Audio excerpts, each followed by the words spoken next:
Search in Malawi for missing military plane carrying Vice President.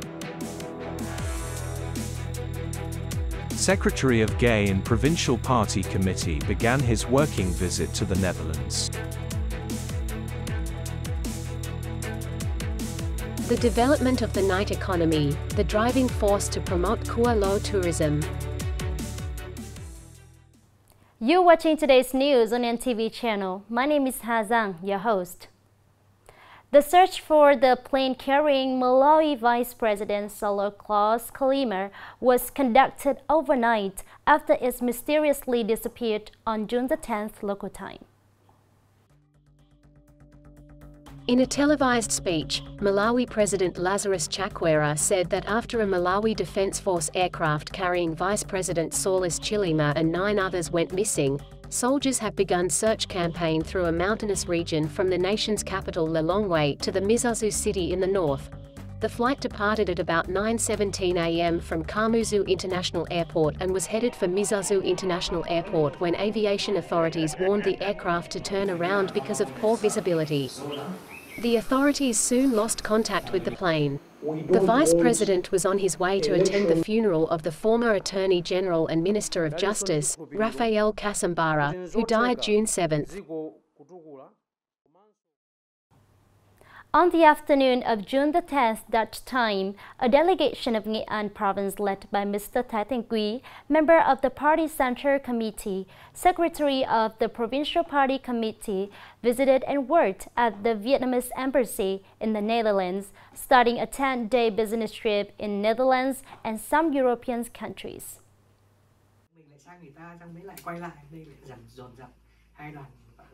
Welcoming the Nghaen delegation, Ambassador Ngo Hong Nam informed about the situation of Vietnamese people in the Kingdom of the Netherlands, introducing some strengths in economic and technical development of the Netherlands, especially in the fields of seaports and renewable energy. For his part, Provincial Party Secretary said that his business trip to European countries is one of the province's important foreign affairs activities, aiming to strengthen the cooperative relationship between Nghaen Province and European partners.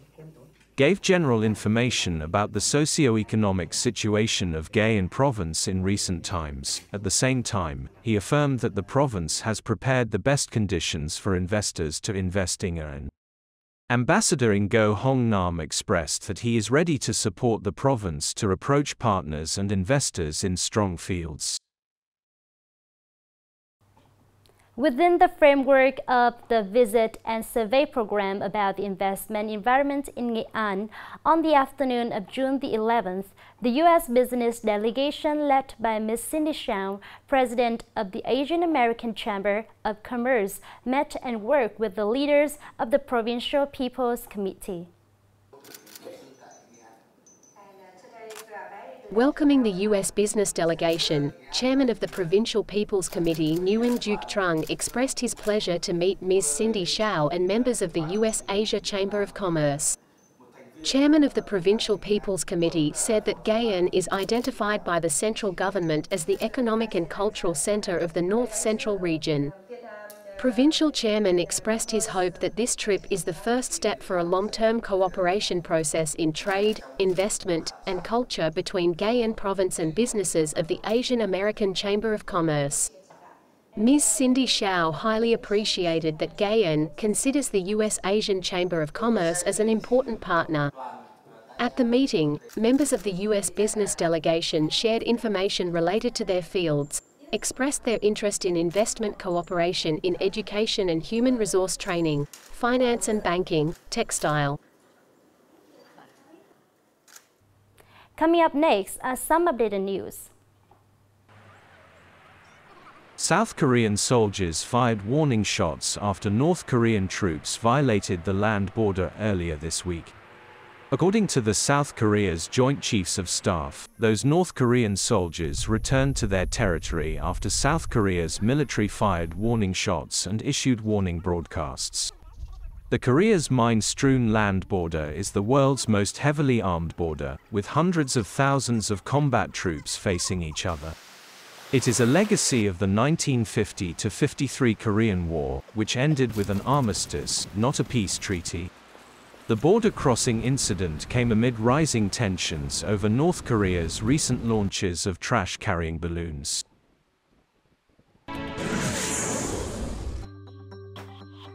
On June 11th, authorities in Dong Thap province mobilized efforts to combat a fire raging within the confines of Tram Chim National Park.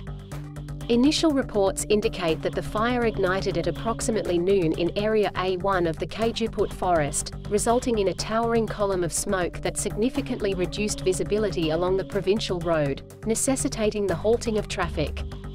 Emergency response teams, comprising the fire police, military, and local personnel have been mobilized to combat the blaze, deploying water pumps to isolate the fire, curbing its spread and protecting surrounding habitats. Tram Chim National Park, spanning nearly 7,500 hectares, was designated as Vietnam's fourth Ramsar site in 2012, underscoring its significance in conserving rare flora and fauna, both nationally and globally.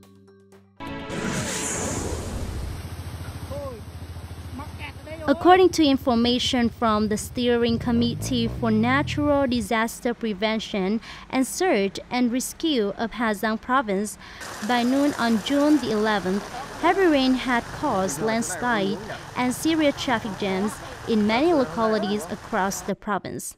At 9 a.m. on June the 11th, floods killed 3 people, including a father and son in Tân Thượng Village, Nậm Ti Commune, Hoàng Su Phi District, and another person in Pao Ma Phin Village, Ta Van Commune, Quan Ba District. Heavy rain also caused damage to over 1,400 houses.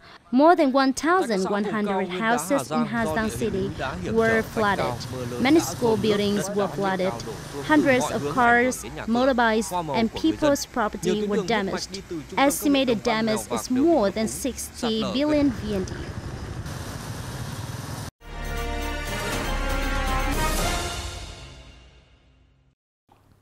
The development of the night tourism economy is one of the solutions to have Cửa Lò create a breakthrough in tourism. Over a short period of time, many night tourism products initially showed the feasibility of this type of tourism product. Open during the peak tourist season, Nguyen Hue Night Street, Gitu Ward is expected to be a driving force to promote local economic, cultural and tourism development. The street is planned with many types of entertainment services, music, street food, and local specialties. The atmosphere here is very bustling, very fun. The children can experience many games as well as enjoy gay and specialties. The Party Committee and People's Committee of the ward have assigned departments to manage security and order, food safety, environmental sanitation, and put the activities of Nguyen Hue Night Street into effective business.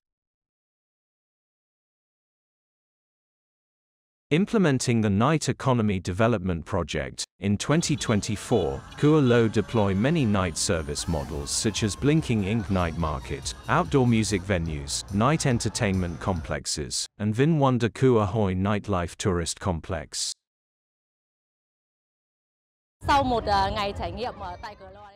After a day of experience in Cửa Lò, I found that the beach here is very beautiful.